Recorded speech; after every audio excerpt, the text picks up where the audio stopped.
Hello friends, welcome to Sheetal Nazres kitchen. ನಾನಿವತ್ತು ರಾಗಿದು soup ಹೇಗೆ ಮಾಡೋದು ಅಂತ ತೋರಿಸ್ತಾ ಇದ್ದೀನಿ.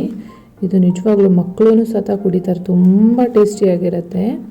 ನಾನಿಲ್ಲಿ 4 ಸ್ಪೂನಷ್ಟು ರಾಗಿ ಹಿಟ್ಟು ತೊಗೊಂಡ್ಬಿಟ್ಟು ಸ್ವಲ್ಪ ನೀರು ಹಾಕ್ಬಿಟ್ಟು ಮಿಕ್ಸ್ ಮಾಡ್ಕೊಳ್ಳೋಣ. ಸ್ವಲ್ಪನೂ ಲಮ್ಸ್ ಇರಬಾರ್ದು, ಆ ರೀತಿ ಮಿಕ್ಸ್ ಮಾಡ್ಕೊಳ್ಳೋಣ. ನೋಡಿ, ಈ ರೀತಿ ಚೆನ್ನಾಗಿ ಮಿಕ್ಸ್ ಮಾಡಿ ಇಟ್ಕೋಬೇಕು.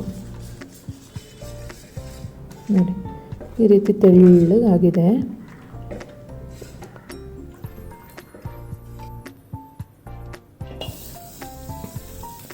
ಬಟರ್ ಹಾಕ್ಕೊಳ್ಳೋಣ. ನಾನು 1.5 ಸ್ಪೂನಿಂದ 2 ಸ್ಪೂನಷ್ಟು ಬಟರ್ ಇದೆ ಅದರಲ್ಲಿ. ಆಮೇಲೆ ಹಸಿಮೆಣಸಿನ್ಕಾಯಿ 2 ಸಣ್ಣದಾಗಿ ಹೆಚ್ಕೊಂಡಿದ್ದೀನಿ. ಬೆಳ್ಳುಳ್ಳಿ 6ರಿಂದ 7 ಬೆಳ್ಳುಳ್ಳಿ ಚೆನ್ನಾಗಿ ಸಣ್ಣದಾಗಿ ಹೆಚ್ಕೊಂಡಿದ್ದೆ.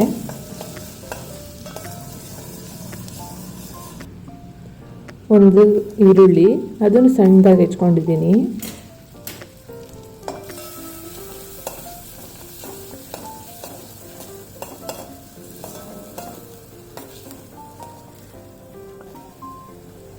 ಕ್ಯಾರೆಟು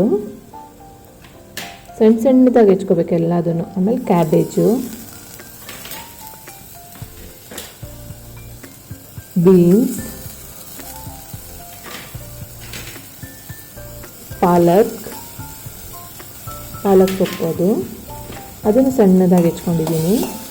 ಇದನ್ನೆಲ್ಲನೂ ಚೆನ್ನಾಗಿ ಮಿಕ್ಸ್ ಮಾಡ್ಕೊಂಡ್ಬಿಟ್ಟು ಈಗ ಒಂದು ಸ್ವಲ್ಪ ಕೊತ್ತಂಬರಿ ಸೊಪ್ಪು, ಇದನ್ನು ಚೆನ್ನಾಗಿ ಮಿಕ್ಸ್ ಮಾಡ್ಕೊಳ್ಳೋಣ.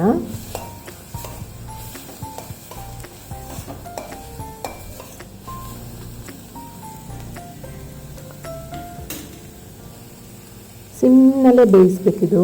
ಉಪ್ಪು ಹಾಕ್ಕೊಳ್ಳೋಣ. ಈಗ ಪೆಪ್ಪರ್ ಪೌಡರ್,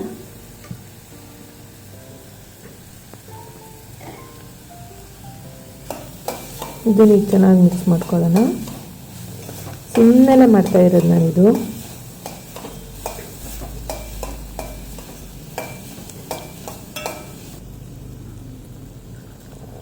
ಈಗ ತರಕಾರಿ ಸ್ವಲ್ಪ ಬೆಂದಿದೆ ಅನ್ಬೇಕಾದ್ರೆ ನೀರು ಹಾಕ್ಕೊಳ್ಳೋಣ. ನಾನಿಲ್ಲಿ ಒಂದು 1 ಲೀಟ್ರ್ 1 ಲೀಟ್ರಷ್ಟು ನೀರು ತೊಗೊಂಡಿದ್ದೀನಿ.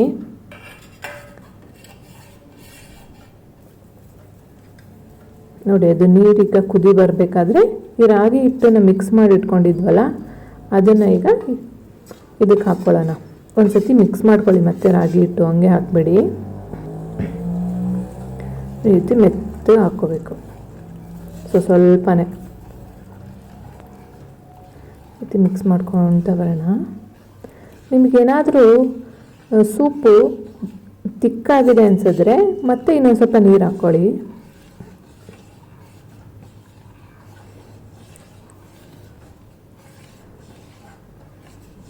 ನೋಡಿ, ಈ ರೀತಿ ಮಿಕ್ಸ್ ಮಾಡ್ಕೊಂಡಿದ್ದೀನಿ. ತುಂಬ ಟೇಸ್ಟಿಯಾಗಿರುತ್ತೆ. ಮಕ್ಕಳಿಗೂ ಸಹ ಗೊತ್ತಾಗಲ್ಲ, ಅವರು ಕುಡಿತಾರೆ ಈ ರಾಗಿ ಸೂಪನ್ನ. ನೋಡಿ, ಇನ್ನೊಂದು ಸ್ವಲ್ಪ ನೀರು ಹಾಕ್ಕೊಳ್ತಾ ಇದ್ದೀನಿ ನಾನು.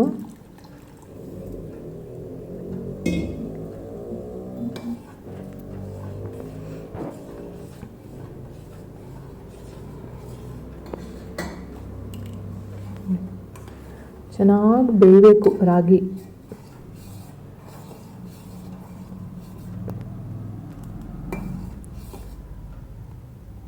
ಈ ರೀತಿ ಇರಬೇಕು. ಸೂಪ್ ಕನ್ಸಿಸ್ಟೆನ್ಸಿನಲ್ಲೇ ಮಾಡ್ಕೊಳ್ಳಿ. ಈ ರೀತಿ ಚೆನ್ನಾಗಿ ಬೇಯಿಸ್ಬೇಕು. ಒಂದು 5ರಿಂದ 10 ನಿಮಿಷನಾದರೂ ಬೇಯಿಸಿ. ಲಾಸ್ಟಿಗೆ ಲಿಂಬೆ ರಸ, ನಾನು 1 ಲಿಂಬೆ ರಸ ಹಾಕಿದ್ದೀನಿ.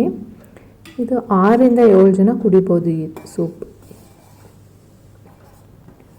ತುಂಬ ಹೆಲ್ದಿ ಮತ್ತು ಟೇಸ್ಟಿಯಾಗಿಯೂ ಇತ್ತು.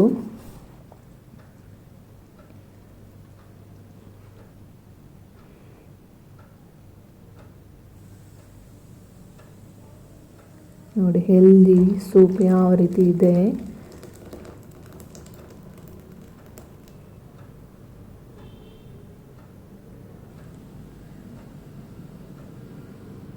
ನನ್ನ ಚಾನೆಲ್ನ ಲೈಕ್, ಶೇರ್ ಮತ್ತು ಸಬ್ಸ್ಕ್ರೈಬ್ ಮಾಡ್ಕೊಳ್ಳಿ. Thanks for watching.